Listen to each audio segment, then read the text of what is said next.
Savez-vous que les déchets ménagers et industriels conduisent à l'insécurité alimentaire? Les exploitations agricoles intensives modernes et l'utilisation accrue à la dépendance des engrais chimiques, des pesticides, des insecticides, si on les laisse dans une forte concentration dans le sol, peuvent effectivement modifier l'acidité ou les pH et ainsi changer la variété des plantes capables de se développer dans cet environnement. Les cultures et les végétations naturelles peuvent être affectées par les sols pollués. Certains de ces poisons sont absorbés par les plantes et les animaux que nous mangeons et ainsi entrer dans notre organisme. Cela peut conduire à des cancers et à une grande variété d'autres maladies.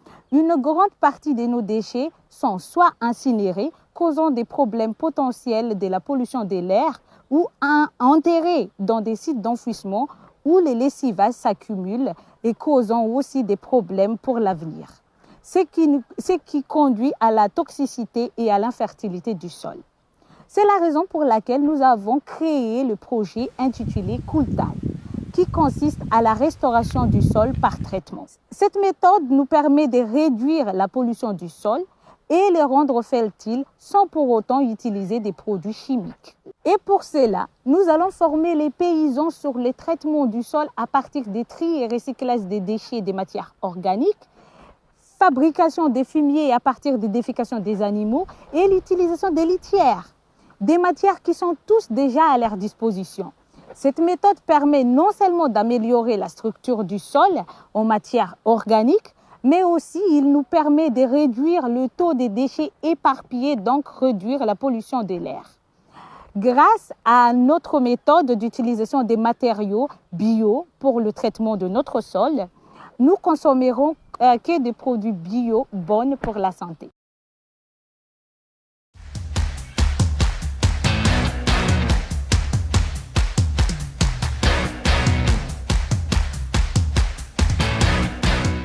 Le processus de notre conception s'est débuté par un entretien de groupe afin d'obtenir des informations sur le problème venant de la communauté. Ils nous ont informés sur la non-productivité de leur culture par rapport à la pauvreté du sol.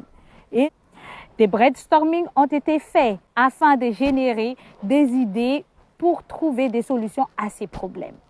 Après avoir analysé ces idées, nous avons mis en œuvre des principes de conception pour l'identification de notre bénéficiaire, qui sont les agriculteurs et éleveurs du quartier des Bas-Saint-Jean, Touamasna à Madagascar. Nous avons choisi les agriculteurs et éleveurs des 10 foyers dans ces quartiers. Après avoir discuté et engagé les bénéficiaires à la manière de restaurer leur sol, nous avons pris une journée pour leur former sur la méthode de traitement du sol. Durant la formation, nous avons formé les bénéficiaires sur la méthode de traitement du sol, l'identification des matériels pour ces traitements. En premier lieu, nous avons parlé de la différence entre les engrais et les amendements.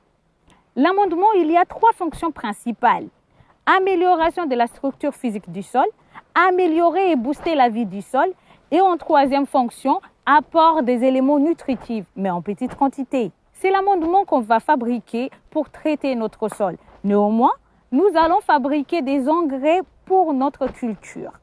Après la formation, les bénéficiaires ont commencé à faire le tri et recyclage des déchets ménagers afin de fermenter pour pouvoir obtenir des engrais et ranger leurs fermes pour pouvoir récupérer les défécations de leurs animaux pour avoir des fumiers.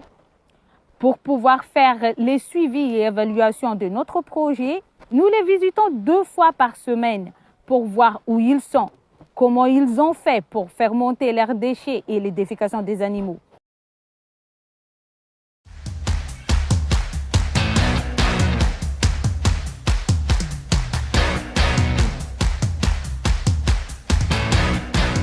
Ce projet a pu conscientiser les paysans sur la valorisation des ordures et réduire les conséquences des activités humaines sur notre environnement. Il nous aide également à réduire les taux de déchets éparpillés dans le quartier, donc réduire la pollution de l'air et améliorer notre environnement. À notre grande surprise, le prototype a déjà impacté les conjoints des bénéficiaires et vulgarisé par les autres agriculteurs et éleveurs de ces quartiers. Donc, on a impacté plus de 20 foyers en dehors de notre bénéficiaire. Le résultat du sol n'est pas encore visible actuellement. Comme nous savons, la restauration du sol prend du temps, mais on continue les suivis et accompagnements de bénéficiaires jusqu'au mois de décembre afin qu'ils puissent être autonomes et capables de continuer à traiter et à entretenir leur sol sans notre présence. Néanmoins, les engrais naturels ont déjà été utilisés. On a constaté l'évolution de leurs légumineuses qui sont bien alimentées par les éléments nutritifs des engrais à base des déchets ménagers organiques et la réduction de l'utilisation des engrais chimiques qui leur permet d'économiser de l'argent. Les paysans achètent des engrais 7 kg par mois à 1 euro les kilos, avec un revenu mensuel de 60 euros. Depuis notre projet, ils réduisent leur consommation à 3 kg par mois, donc ils économisent 4 euros. La diminution des déchets éparpillés sont très significatives dans le quartier, surtout les défécations des animaux et les déchets ménagers. Pour le traitement du sol, nous avons ajouté les peillages, comment fabriquer des composts pendant 7 jours seulement au lieu de 15 à 20 jours. Et enfin, nous les avons formés sur la fabrication des insecticides bio à base de défécation des bovins.